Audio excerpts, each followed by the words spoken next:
नवापूर बसस्थानक, कोट्यवधींचा खर्च आणि बसस्थानकाची ही दयनीय अवस्था, जबाबदार कोण?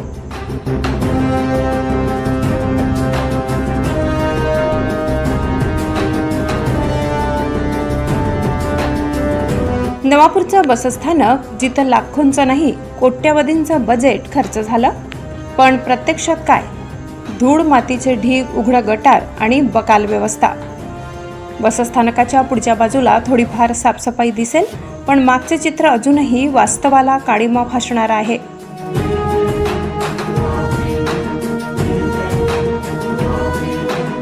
चार महिन्यापूर्वीच झालेलं काम, पण आजही मातीचे ढीग तसेच. गटार उघडं, झाकण नाही, अस्वच्छतेचा विळखा कायम. कॉन्क्रीटच्या वर धूळ आणि कुजलेला अवस्थेचा ढिगारा.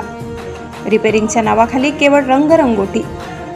आणि या सगळ्यात त्रास होतो तो बसस्थानकाच्या मागे मजुरी करून पोट भरणाऱ्या गोरगरिबांना. धूळखात जगणं त्यांचं ठरलेलं आणि सत्ताधाऱ्यांचं मौन ठरलेलं. नवापूर बोलतोय, महाराष्ट्र ऐकतोय. चर्चा नवापूर, लोकशाहीचा बुलंद आवाज.